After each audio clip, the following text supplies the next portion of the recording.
तो देखो प्रमोटर, पहले बात मोड ऑफ रजिस्ट्रेशन, कंपनी का रजिस्ट्रेशन करता कौन है, रजिस्ट्रेशन का दूसरा नाम क्या है, इनकॉर्पोरेशन ऑफ अ कंपनी। तो ये करता कौन है, प्रमोटर। सेक्शन 2 सबसेक्शन 69 में प्रमोटर का डेफिनेशन लिखा हुआ है, ये बहुत काम का है। पहले बोला promoter means a person who has been named as such in a prospectus, company का प्रोस्पेक्टस में एनुअल रिटर्न में जिसका नाम प्रमोटर के अंडर में डाला हुआ है, पहला बात तो वो आदमी प्रमोटर होगा। Who has a control over the affairs of the company directly और indirectly, whether as a share holder, director और अदरवाइज, कंपनी का डे टू डे अफेयर्स पे उसका कंट्रोल है, एज ए डायरेक्टर है या फिर एज ए शेयर होल्डर है, कैसे भी करके उसका कंपनी का डे टू डे काम पे उसका कंट्रोल है। And in accordance with whose advice, direction और instruction board of director of the company is accustomed to act, उसके डायरेक्शन पे, उसके एडवाइस पे बोर्ड ऑफ डायरेक्टर अपना काम करते हैं। तो जिसके एडवाइस पे बोर्ड ऑफ डायरेक्टर्स काम कर रहे हैं, जिसका कंपनी के डे टू डे अफेयर्स पे डायरेक्टली एंड इनडायरेक्टली कंट्रोल है, और जो जिसका नाम कंपनी के प्रोस्पेक्टस या फिर एनुअल रिटर्न में दिया हुआ है as a director, as a promoter, इस आदमी को बोलते हैं प्रमोटर। ठीक है? हाँ सर। तो person for whom the company is known as, ये तो सिंपली वे में लिखा है, इतना पढ़ने का दरकार नहीं होगा। अच्छा, यहाँ पे एक बहुत छोटा सा पॉइंट दिया है, ये जो टिक मार्क करके दिया हुआ है ना सिंपल टर्म्स में, इसमें पहला बात वही लिखा है जिसका नाम कंपनी खुद बोला है कि हमारा प्रमोटर है। जो आइडिया लेकर आया बिजनेस, ये मतलब काम क्या करता है, ये आइडिया लेकर आता है बिजनेस करने का, ये सारा रजिस्ट्रेशन का नेसेसरी स्टेप्स उठाता है, और it should however be noted that person acting only in professional capacity, इसका फिड्यूशियरी रिलेशनशिप है, ये प्रोफेशनल कैपेसिटी में कंपनी के साथ काम कर रहा है। ठीक है? यानी ये कंपनी का सॉलिसिटर है, बैंकर है, अकाउंटेंट, ये लोगों को प्रमोटर नहीं बोलते कि वो कंपनी का लॉयर है तो प्रमोटर हो गया, नहीं, कंपनी का बैंकर हो गया तो प्रमोटर हो गया, नहीं, कंपनी का अकाउंटेंट है तो प्रमोटर नहीं है। वो प्रमोटर वो है जो डे टू डे अफेयर्स में काम करे, आइडिया बनाए, रजिस्ट्रेशन करवाए, ये सब काम वो कर रहा है। अब आता है फॉर्मेशन ऑफ अ कंपनी, एक कंपनी फॉर्म कैसे होगा। तो section 3 of companies act 2013 deal with the basic requirement with respect of constitution of a company. Section 3 में लिखा हुआ है एक कंपनी को बनाने के लिए बेसिक रिक्वायरमेंट क्या क्या है। तो देखो यहाँ पे तुमको बता दिया, पहला बात तो मेंबर का रिक्वायरमेंट। तो पब्लिक कंपनी है तो कम से कम 7 मेंबर चाहिए, प्राइवेट कंपनी है तो कम से कम 2 मेंबर चाहिए, और ओपीसी है तो कम से कम 1 मेंबर चाहिए। अब आता है कंपनी का रजिस्ट्रेशन कैसे होगा। तुमको कुछ डॉक्यूमेंट फाइल करना पड़ेगा, तो filing of documentation and information with the registrar. Registrar का दूसरा नाम ROC, registrar of companies. ROC को तुमको कुछ कागज और कुछ इन्फॉर्मेशन जमा करना पड़ेगा। तो क्या क्या डॉक्यूमेंट जमा देना पड़ेगा। सबसे पहला इंपॉर्टेंट डॉक्यूमेंट है memorandum of association and articles of association, और वो भी duly signed by the subscriber. मतलब वो जो 7 या 2 मेंबर तुम्हारे पहले मेंबर बनने को तैयार हुए हैं, लास्ट पेज में उनका साइन होना चाहिए। मतलब प्रॉपरली साइंड मेमोरेंडम, MOA और AOA का कॉपी जमा दोगे। सेकेंड चीज दोगे a declaration by person with engage in the formation of a company. जो भी advocate, chartered accountant, company secretary, ये लोग तुम्हारी कंपनी बनाने में इन्वॉल्व है, जो लोग ये लोग बनाने में मदद करेंगे ना, तो ये लोग जो मदद कर रहे हैं वो एक डिक्लेरेशन लिख के देंगे। उनके अलावा और कौन लिख के देगा और डिक्लेरेशन में साइन करेगा? जो लोग कंपनी का आर्टिकल्स बनाने में इन्वॉल्व, जैसे डायरेक्टर, मैनेजर, सेक्रेटरी।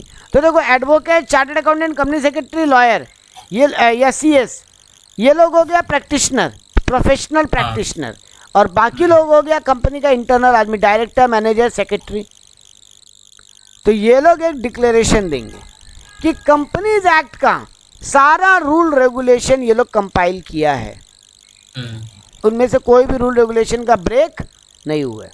क्योंकि कल को अगर कोई ब्रेक पकड़ा गया तो इनका गला पकड़ा जा सकता है। इसके अलावा एक एफिडेविट देंगे, an affidavit from each of the subscriber of the memorandum and from person name in as the first director. Company का मेमोरेंडम में जो लोग साइन किया एज अ सब्सक्राइबर वो लोग, और कंपनी का डायरेक्टर, फर्स्ट डायरेक्टर, एक एफिडेविट देगा। एफिडेविट क्या होता है मालूम है?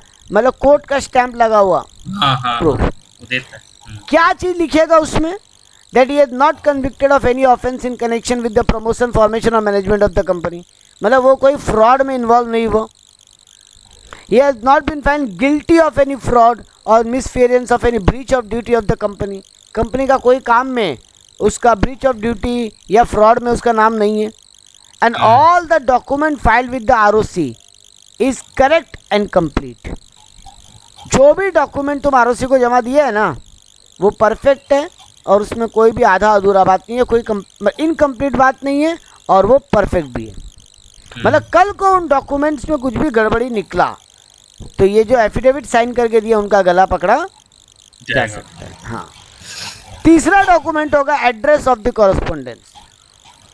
मतलब तुम्हारा रजिस्टर्ड ऑफिस जहाँ पर तुम बनाना चाहता है वहाँ का एड्रेस. एड्रेस का डॉक्यूमेंट वगैरह देगा ना, जैसे ऑफिस एड्रेस का क्या इलेक्ट्रिक बिल दे सकता है, टेलीफोन बिल दे सकता है, या फिर कोई और मतलब तुम भाड़े पे लिया तो भाड़े का रेंट एग्रीमेंट होगा, और अगर खरीदा है तो खरीदने का डॉक्यूमेंट होगा, ओनरशिप. हाँ ओनरशिप का कुछ पेपर होगा ना तुम्हारे पास, तो उन चीज़ों को तुम जमा करेगा. इसके अलावा particulars of every subscriber of the memorandum, वो जो 7 मेंबर या 2 मेंबर मेमोरेंडम साइन किया है ना, वो लोगों का डिटेल कि उनका नाम क्या है, उनका एड्रेस क्या है, उनका पूरा डिटेल, ताकि कल को अगर गड़बड़ी हो तो उनको ढूंढा कहाँ जाएगा. मतलब सीवी देना पड़ेगा. सीवी नहीं, उनका प्रूफ ऑफ आइडेंटिटी जैसे आधार कार्ड.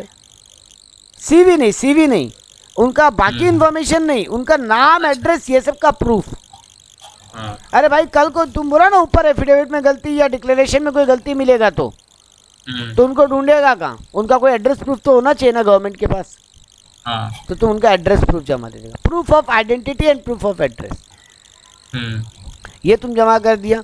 इसके अलावा कंपनी का डायरेक्टर जो बना है, पहला डायरेक्टर, उसका नाम, डिन नंबर, जो लोगों का नाम आर्टिकल में मेंशन है उनका पूरा डिटेल. मतलब कंपनी का सब्सक्राइबर्स के अलावा और कोई बच गया उनका पूरा डिटेल. लास्ट पॉइंट, उन लोगों का डिटेल जिनका कंपनी में कोई ना कोई घुमा फिरा के इंटरेस्ट है. जैसे फर्स्ट डायरेक्टर, उसका कंपनी में इंटरेस्ट है ना, तो उसका भी डिटेल देना पड़ेगा. तो यानी कुछ लोगों का डिटेल देना पड़ेगा. तीनों ही पॉइंट में बोला गया कुछ लोगों का डिटेल देना पड़ेगा. Identity proof, address proof. तो देखो यही डॉक्यूमेंट देना पड़ेगा. तो पहला मेमोरेंडम आर्टिकल का कॉपी, दूसरा एक डिक्लेरेशन, तीसरा एक एफिडेविट, चौथा में address proof of the registered office, और 5वां, 6वां, 7वां में कुछ लोगों का आइडेंटिटी प्रूफ. ये डॉक्यूमेंट जमा दे दिया तुम. अब तुमको एक सर्टिफिकेट इशू होगा, सर्टिफिकेट ऑफ इनकॉर्पोरेशन, या जिसको सर्टिफिकेट ऑफ रजिस्ट्रेशन बोलते हैं. ये कौन देगा? रजिस्ट्रार देगा. तुम्हारा सारा डॉक्यूमेंट को चेक करने के बाद तुमको सर्टिफिकेट ऑफ इनकॉर्पोरेशन के साथ एक चीज़ और मिलेगा, सिन नंबर, कॉर्पोरेट आइडेंटिफिकेशन नंबर. जैसे तुम्हारा कॉलेज का यूनिक आईडी होता है, जैसे तुम्हारा बोर्ड का रोल नंबर होता है, तो हर एक को एक नंबर मिलता है ना. तो तुम रजिस्ट्रेशन करवाया कंपनी का, तो कंपनी का भी एक सिन नंबर होगा, corporate identification number.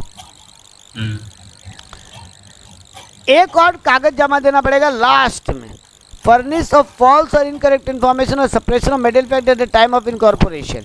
If any person furnish any false और इनकरेक्ट पर्टिकुलर्स, अगर कोई आदमी कोई गलत इन्फॉर्मेशन दिया है रजिस्ट्रेशन के वक्त, या कोई इन्फॉर्मेशन को छुपा लिया है, देख या तो झूठ बोला है या सच को छुपा लिया है, और उसको पता था कि ये बात गलत है,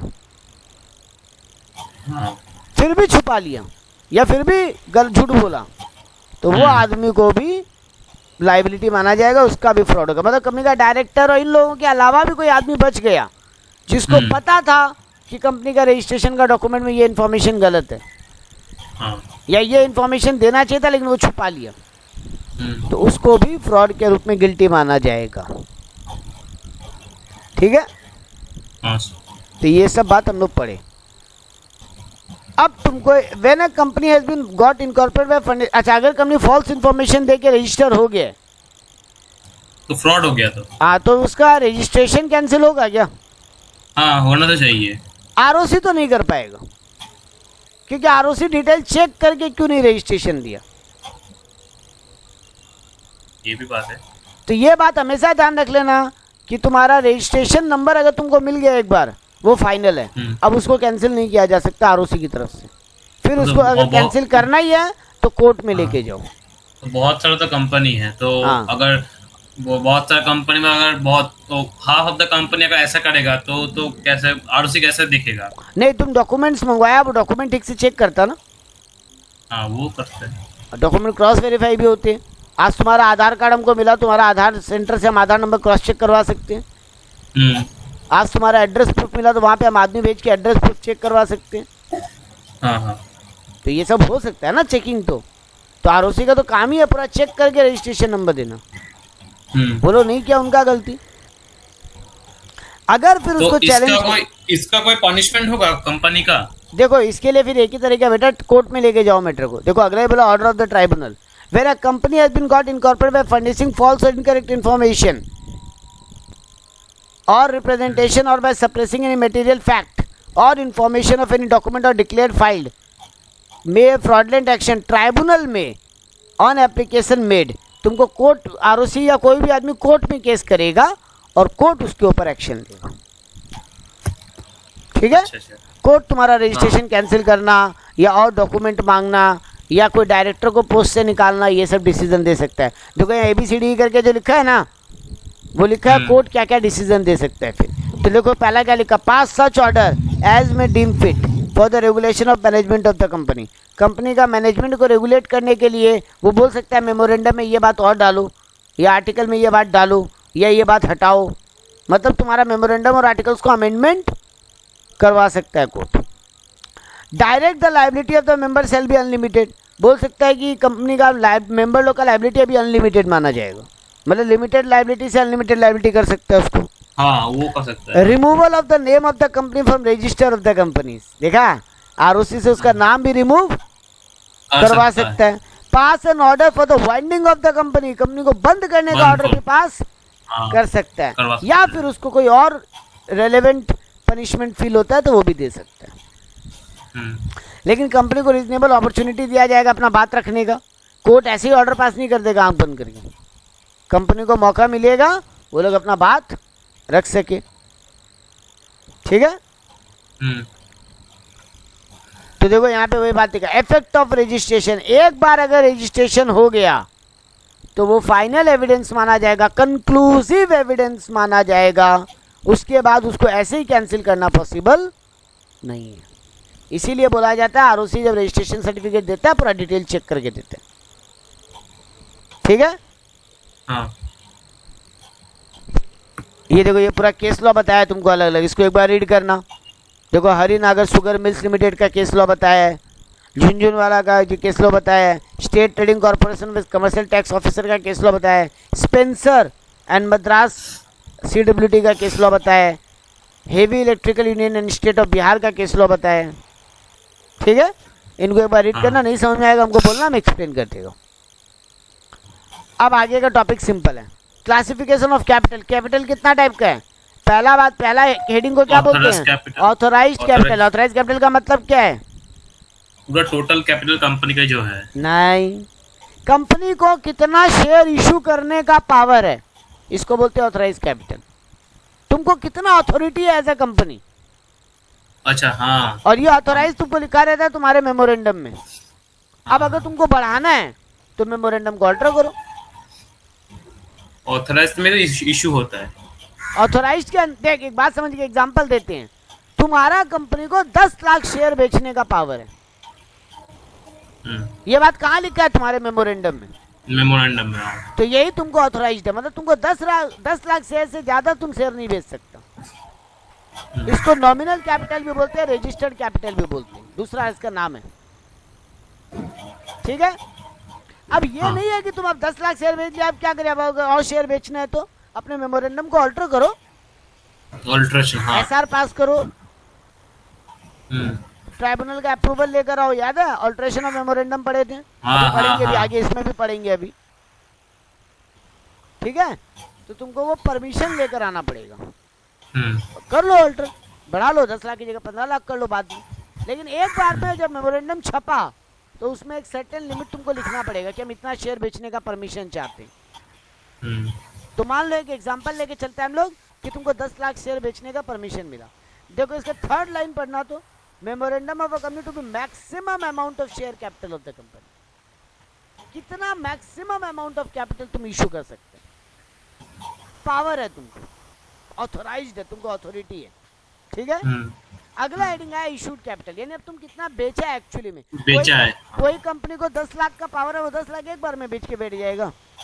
नहीं, नहीं, 2-3 लाख। हाँ, 2-3 लाख, 4 लाख, 5 लाख, 6 लाख, जो भी हो सकता है, 8 लाख भी हो सकता है, कोई ना नहीं है। लेकिन तुम पूरा बेच के बैठेगा नहीं, क्योंकि तुमको बाद में जब पैसा का दरकार होगा तो तुम हाथ में शेयर रखिएगा ना आगे भी बेचने के लिए। हाँ हाँ। तो मान लो एक एग्जांपल पकड़ा कि तुमको 6 लाख इशूड कैपिटल था, तुम अनाउंस किया 6 लाख शेयर हम इशू करेंगे बाजार में, तो ये हो गया इशूड कैपिटल, ठीक है। अब इशूड कैपिटल का दो हिस्सा हो सकता है, सब्सक्राइब, सॉरी, तीसरा हिस्सा होगा सब्सक्राइब कैपिटल। पब्लिक कितना खरीदा, कितना सब्सक्राइब किया, 6 लाख हाँ। बेचने उतरा, हो सकता है ना पब्लिक 5,60,000 खरीदा, 5,50,000 खरीदा, 90% होना चाहिए, यानी 5,40,000 से कम नहीं होगा। नहीं, हाँ, 5,40,000 से कम नहीं होगा। उसका 90% कर लीजिए ना, हाँ, तो 6 कर लाख दिया ना, 10% निकाल के माइनस कर दिया, 60,000, 6 लाख का हाँ। 10% 60,000, 60,000 हाँ। 5,40,000 शेयर कंपनी इशू कर रहे, सब्सक्राइब हो रहा है मतलब उसका। तो सब्सक्राइब कैपिटल मतलब amount of share capital public is taking या public is ready to take, purchasing हाँ। ठीक है। अब इसमें दो ब्रेकअप आता है, called up capital and paid up. Paid up capital. Called up मतलब तुम कितना रुपए एक बार में मंगवाए, हो सकता है तुम 8 रुपए देके मंगाया, 2 रुपया कॉल मनी बाकी रख दिए, हाँ, तो 2 रुपया कॉल मनी तुम बाद में मंगवाएगा, तो तुम्हारा कॉल्ड अप कैपिटल कितना हो गया, 8 रुपया 8 रुपया पर शेयर। हाँ। और पेड अप कैपिटल मतलब पब्लिक कितना दिए, हो सकता है ना पब्लिक अब तक, मान ले तेरा 3 रुपया एप्लीकेशन मनी था, 4 रुपया तुम्हारा अलॉटमेंट मनी था, अलॉटमेंट 7 रुपया हुआ, 2 रुपया फर्स्ट कॉल था, 1 रुपया फाइनल कॉल था। तुम अब तक फाइनल कॉल छोड़ के बाकी मंगवा लिया, मतलब तुम एप्लीकेशन मनी, अलॉटमेंट मनी और फर्स्ट कॉल मंगवा लिया। हाँ। तो फर्स्ट कॉल तक मंगवा लिया, यानी 9 रुपया मंगवा लिया, 9 रुपया, यानी तुम्हारा कॉल्ड अप कैपिटल 9 रुपया, तुम 9 रुपया मंगवाया अब तक। मान लो कुछ पब्लिक है जो अब तक फाइनल वो कॉल मनी नहीं दिया, एप्लीकेशन अलॉटमेंट दे दिया, तो तुम्हारा पेड अप कैपिटल कितना हो गया, एप्लीकेशन अलॉटमेंट में जो तुमको मिला 7 रुपया। तो ये हुआ 4 breakup, authorised capital, issued capital, subscribe capital, subscribe में आ गया paid up, called up capital and paid up capital, ठीक है। हाँ। अगला हेडिंग आया शेयर्स। शेयर होता क्या है, तुम शेयर वर्ड को सबसे सिंपल वर्ड में क्या समझा सकते हो, हिंदी इंग्लिश बंगला जिसमें से? मतलब एक कंपनी का शेयर मतलब कैपिटल को हिस्सा बोल सकते हैं एक वर्ड से। एकदम तुम परफेक्ट वर्ड बोला। एक बात बोलते हैं ना पवित्र, मान लो केक लाए अपने घर में या पिज्जा लाए, पिज्जा का 4 स्लाइस होगा, 4 या 6 जो भी होगा, मान लिया एक बार 4 स्लाइस है, एक तुम लिया, एक तुम्हारे पापा लिए, एक तुम्हारी मम्मी ली, मान लो एक तुम्हारी दीदी या भैया लिए, तो चारों जन को उसका पार्ट ऑफ द पिज्जा मिला ना, या पार्ट ऑफ द केक मिला ना, इस पार्ट को बोलते हैं शेयर। तो वैसे ही कंपनी का टोटल एक शेयर कैपिटल और टोटल फंड होगा कंपनी का।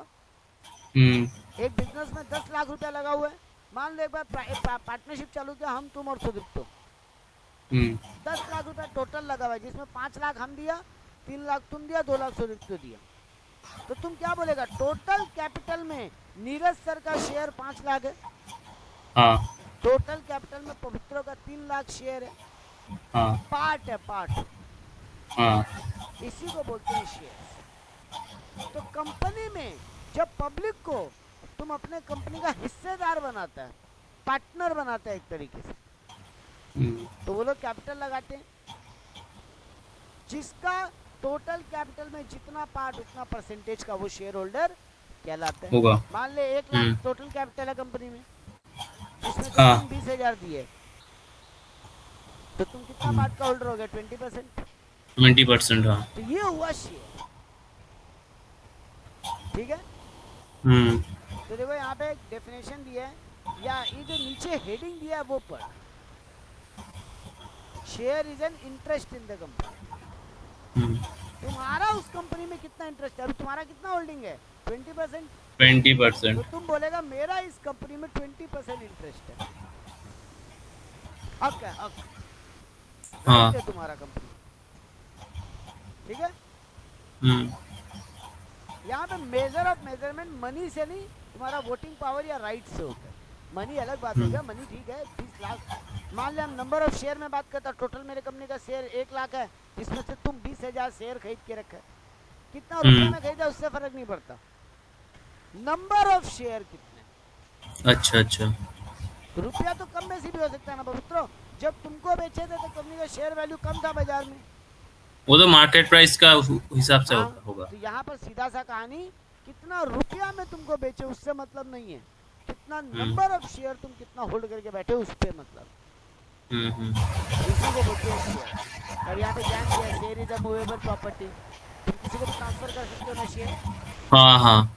अब तुम और शेयर होल्डर बना हुआ नहीं रहना चाहता, तुम मेरे को बेच के जा सकते हो, अगर पब्लिक लिमिटेड कंपनी है तो हाँ तब होगा। बेच सकते हो, यानी शेयर एक मूवेबल प्रॉपर्टी है। अच्छा हाँ मान लो प्राइवेट कंपनी भी है तो तुम अपने पापा को बेच दिए, वो तो कर ही हाँ हाँ हाँ। ट्रांसफरेबल तो है। हम्म। नेक्स्ट बोला शेयर सेल भी नंबर, हर शेयर का एक नंबर होता है ताकि बाद में पता हम्म। कर सके कौन सा वाला कितना शेयर तुम्हारे पास है। हाँ। ठीक है। शेयर कैपिटल कितने टाइप का होता है, तो यहाँ पे बोला equity share capital with voting right and with differential voting right. अभी तो पढ़े, जो अभी बीकॉम में पढ़े हम लोग, वही तो चीज है ये। हाँ हाँ। Voting right, uniform voting right मतलब सबको सेम वोटिंग राइट है, और विद डिफरेंशियल वोटिंग राइट मतलब सबका वोटिंग राइट अलग अलग अलग अलग अलग है। हाँ, तो यहाँ पे इसका एग्जांपल दिए। इक्विटी शेयर कैपिटल का मतलब बताया। इक्विटी शेयर और प्रेफरेंस शेयर में क्या फर्क है? सर डिविडेंड तो एक जब जो है मैं एक जो जानता हूँ वो जो आपका इक्विटी शेयर में रिस्क ज्यादा है और ठीक है, प्रेफरेंस शेयर में रिस्क कम है। वेरी गुड, बहुत बढ़िया। जो तुम डिविडेंड वाला बात कर रहे हो ना बेटा, वो तो तुम्हारा राइट्स है कि इक्विटी हाँ। वालों को क्या राइट है, प्रेफरेंस वालों को क्या राइट है। राइट से पहले मतलब पे आते हैं ना, तो तुम मतलब सही दिया। तुम मतलब दिया इक्विटी वाले वो लोग है सर जिनका रिस्क ज्यादा है, जिनका ओनरशिप पावर ज्यादा है। हम और एक चीज ऐड कर देते हैं पवित्र इसमें खाली, और तुम्हारा मीनिंग कंप्लीट हो जाए। इक्विटी वाले कंपनी के मेन ओनर है, उनको डिसीजन मेकिंग पावर है। प्रेफरेंस वालों को हर मैटर में डिसीजन मेकिंग पावर नहीं है। नहीं। हाँ। वो लोग नॉर्मल मीटिंग में आके वोटिंग नहीं कर सकते, लेकिन इक्विटी शेयर वालों के वोटिंग के बिना जनरल मीटिंग होगा ही नहीं। नहीं होगा ही नहीं। हाँ। तो सबसे बड़ा डिफरेंस है, जो तुम बोला वो एकदम परफेक्ट है, उसमें खाली एक बात ऐड कर ले। तुम जो बोला वो लोग का रिस्क ज्यादा है, क्योंकि वो लोग का ओनरशिप बड़ा है ना, रिस्क क्यों आता है? ओनरशिप मतलब बहुत बड़ा है। आज तुम्हारा कोई चीज टूट जाए, हाँ। उसमें मेरे को कोई रिस्क है क्या? मेरा रिस्क है। तुम्हारा मोबाइल, मेरा रिस्क है। हम जो पूछ रहे हैं उसका आंसर है ना, तुम्हारा मोबाइल को कल को कुछ हो जाए, तुम्हारा फोन चोरी हुआ, हाँ। उसमें मेरे को कोई रिस्क है क्या? नहीं नहीं नहीं। क्यों नहीं है? वो तो मेरा मतलब चीज है ना, मैं तो ओनर हूँ उसका। ओनरशिप, ओनरशिप है ना। तो प्रेफरेंस शेयर वालों का रिस्क एलिमेंट इसलिए कम है क्योंकि उनका ओनरशिप एलिमेंट कम है। हाँ। वो लोग, एक बात बोले, वो लोग वैसे लोग हैं जो कंपनी में पैसा लगा दिए, लेकिन डे टू डे काम में वो लोग हिस्सा, डिसीजन मेकिंग में वो लोग पार्ट नहीं लेंगे। हाँ। और इक्विटी वाले पैसा भी लगाए और डिसीजन मेकिंग में भी उनका पार्ट होगा। ठीक है। अब जो तुम आगे बात बोलना चाहता था वो बोल दो कि प्रेफरेंस शेयर वालों को डिविडेंड फिक्स मिलता है। कंपनी 1 लाख कमाए चाहे 5 लाख कमाए, उनको उनके परसेंटेज पे डिविडेंड मिलेगा। और इक्विटी शेयर में आपका प्रॉफिट के ऊपर, जितना प्रॉफिट होगा उसके तो ऊपर। डिविडेंड ज्यादा, प्रॉफिट कम होगा तो डिविडेंड कम, और नहीं भी मिल सकते। अगर कंपनी बंद हो जाएगा वाइंडिंग अप के टाइम में क्या होगा? एकदम तब सेकंड एडवांटेज, बोलो बोलो बोलो, सही जा रहे हो। तब तो प्रेफरेंस शेयर को जो मिलना था वही मिलेगा, पर इक्विटी शेयर को वैसा नहीं मिलेगा हिसाब से। मतलब प्रेफरेंस शेयर का जो फिक्स्ड अमाउंट है, प्रेफरेंस शेयर को इक्विटी वालों से पहले पैसा मिलेगा, हाँ, और अगर इक्विटी प्रेफरेंस को देने के बाद बचा पैसा तो खुद बचेगा। हाँ। मतलब प्रेफरेंस वालों को इक्विटी के पहले प्रेफरेंस मिलेगा, इक्विटी के पहले उनको चांस मिलेगा। हाँ। तो यही मेन फर्क है कि इनको डिविडेंड फिक्स मिलता है, कंपनी को प्रॉफिट होना चाहिए, प्रेफरेंस होल्डर को डिविडेंड मिल जाएगा। हाँ। लॉस में नहीं मिलेगा। लॉस में तो कैसे देगा? हाँ, और ना कंपनी को अगर प्रॉफिट हुआ है तो उनको डिविडेंड मिल जाएगा। हाँ, बहुत प्रॉफिट हुआ कम, उनका फिक्स डिविडेंड मिलेगा। इक्विटी वालों को मिल भी सकता है, ज्यादा भी मिल सकता है, कम भी मिल सकता है, मतलब उनका डिविडेंड फ्लक्चुएटिंग है। और दूसरा बात जो तुम बोला, वाइंडिंग अप के टाइम में प्रेफरेंस वालों को पहले मौका मिलेगा, उनका पेमेंट पहले होगा, उनके बाद इक्विटी वालों का पेमेंट। ठीक है, तो यहाँ पर यही बात बोला। अब आता है कंपनी का memorandum of association and article of association. Memorandum of association को देखो एकदम पहला लाइन पढ़ना, the memorandum of association of a company in fact it is charter. Charter मतलब मेन रूल बुक, कंपनी का वो चार्टर है। It define the constitution of the company and power of the company. Company को क्या power है, company constitute कैसे हुआ है, बना कैसे, ठीक है, उसमें ये लिखा हुआ है। तो आपने पहले बात की थी, इसमें 6 क्लॉज होता है, याद है एकदम, name clause, address clause, name clause होता है कंपनी का प्राइवेट लिमिटेड है कि पब्लिक लिमिटेड है। हाँ, नाम क्लॉज मतलब नाम नहीं बताना है तुमको, हमेशा ध्यान रख लो, नाम है नेम क्लॉज, लेकिन वहाँ तुमको नेम नहीं बताना है कंपनी का, तुमको बताना है तुम्हारा कंपनी प्राइवेट लिमिटेड है कि पब्लिक लिमिटेड। हाँ, कंपनी का टाइप क्या है बोल सकते हैं। Very good very good, type क्या, सेक्शन 8 कंपनी है तो वो बताओ। हाँ, तुम ये बता दो कि तुम सेक्शन 8 कंपनी हो। स्मॉल कंपनी हो तो तुम ये बताओ तुम स्मॉल कंपनी। इसके अलावा सेकंड क्लॉज क्या था, ऑब्जेक्ट क्लॉज।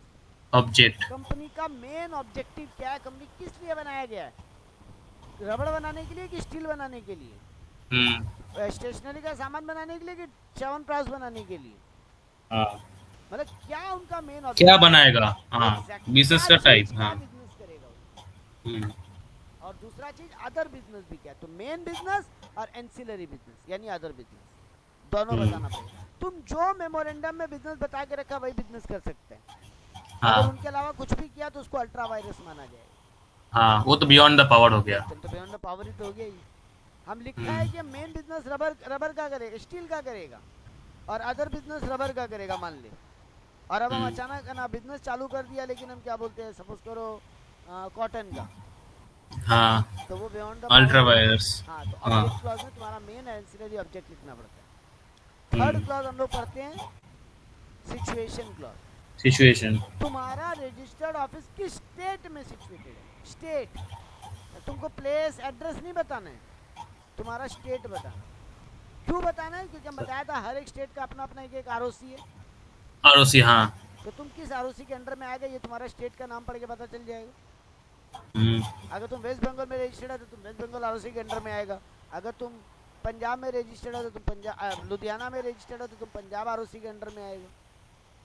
तो तुम किस आरओसी के अंडर में आ रहे हैं वो बताने के लिए तुम्हारा स्टेट बताना जरूरी है। तो स्टेट क्लॉज में तुम स्टेट बता दिया, सिचुएशन क्लॉज में तुम स्टेट बता दिया अपना। चौथा क्लॉज होता है capital share capital clause. Share capital clause में तुमको ये बताना है कि तुम्हारा अनलिमिटेड शेयर कैपिटल है कि लिमिटेड बाय गारंटी है, गारंटी है, हाँ। उसके अलावा तुम्हारा एक आता है लायबिलिटी क्लॉज, लायबिलिटी क्लॉज में तुमको बताना है अनलिमिटेड लायबिलिटी की limited by guarantee. Share capital clause में बताना है तुम्हारा ऑथराइज कैपिटल कितना है, इशूड कैपिटल कितना है, paid up and subscribe capital कितना है, जो अभी ऊपर पड़े नाम। हाँ, लायबिलिटी क्लॉज में तो रहेगा अनलिमिटेड लायबिलिटी की लिमिटेड बाय गारंटी।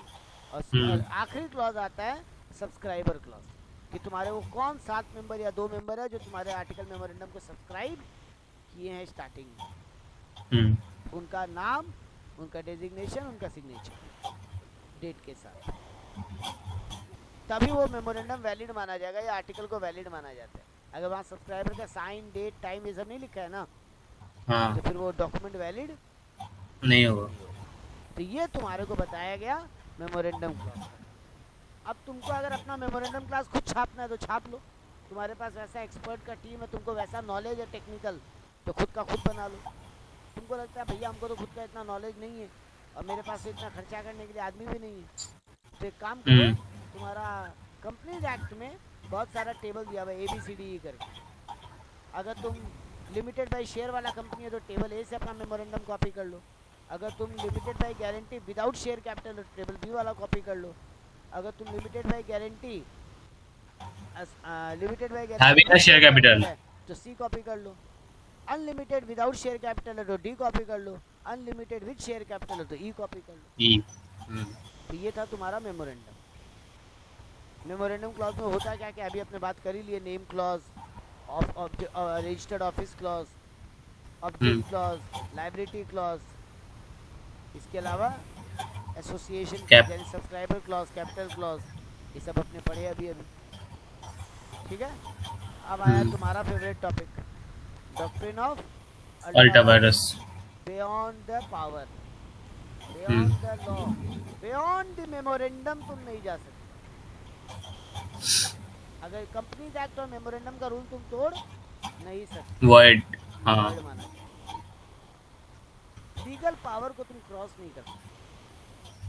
तो इसकी एक बार रीडिंग करना, समझ में आ जाएगा, इसमें कुछ एक्स्ट्राऑर्डिनरी नहीं है।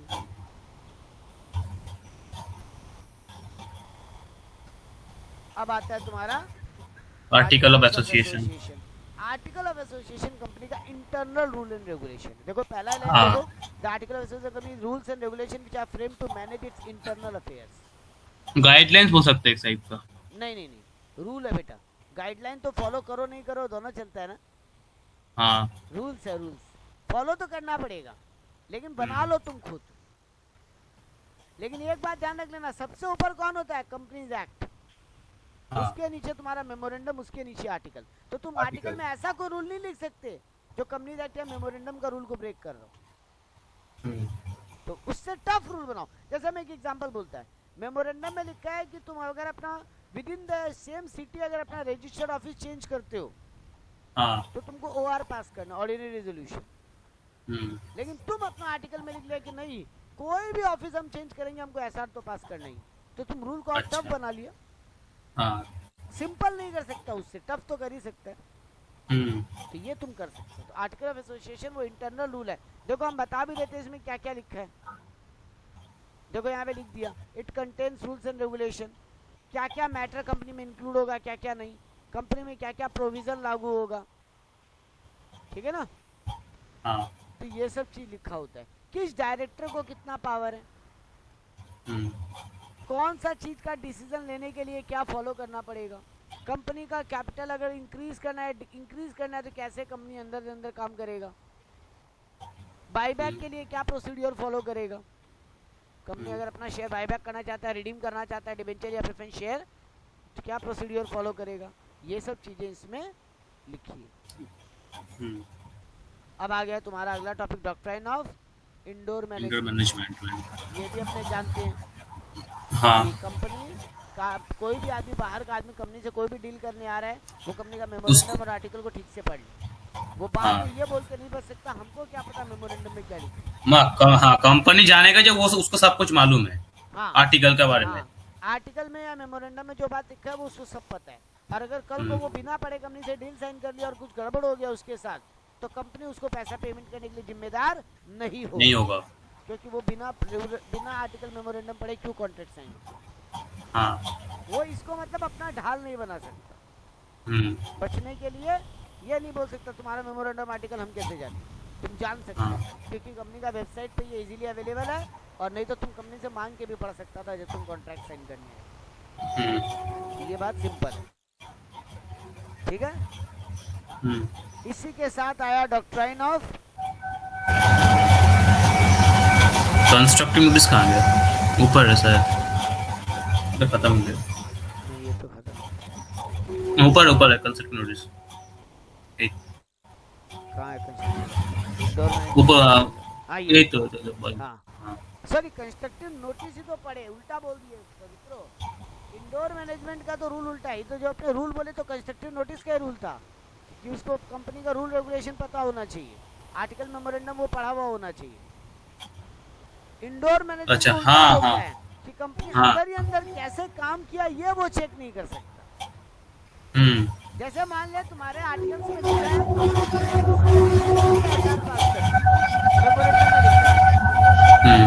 तुम्हारा मेमोरेंडम में जो लिखा है फॉलो हम आया, तुम्हारा मेमोरेंडम बोला एसआर पास किया, तुम बोला हाँ, बोला कॉपी दिखाओ, तुम बोला ये रहा। अब वो फ्रॉड एसआर है कि तुम किया ही नहीं था, ऐसे ही डॉक्यूमेंट में दिखा दिया, ये हम कैसे चेक करें, है ना? हाँ, वो तो ये है इंडोर मैनेजमेंट। तुम्हारा इंटरनल काम हम चेक नहीं कर सकते, वो हम मान के कि तुम खुद से ठीक से फॉलो किया हो। कुछ गड़बड़ होगा तब हम कंपनी को बोल सकते हैं, जो हाँ, आपका तो एकदम। इंटरनल काम तो हाँ हाँ, ये हमको कैसे पता? बाद में निकल गया कि एसआर तो फ्रॉड से पास हुआ था, हाँ हाँ हाँ तो हमको क्या पता? ये तो हम कैसे बचेंगे? अब लेकिन इंटरनल मैनेजमेंट का या इंडोर मैनेजमेंट का एक्सेप्शन क्या है? तुमको पहले से पता था इरेगुलरिटी के बारे में, फिर भी तुम कॉन्ट्रैक्ट साइन किए तो तुम्हारा गलती। हाँ, वो तो मेरा गलती है, हाँ। पता है, पर हम कॉन्ट्रैक्ट साइन कर दिए। इरेगुलरिटी बहुत सस्पिशियस है और तुम एकदम नेग्लिजेंस में उसको चेक करके ऊपर से ही छोड़ दिया, इसमें भी तुम्हारा गलती है।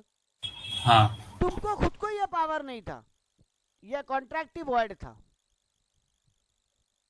वॉइड कॉन्ट्रैक्ट अगर है तो साइन क्यों करेंगे? Very good.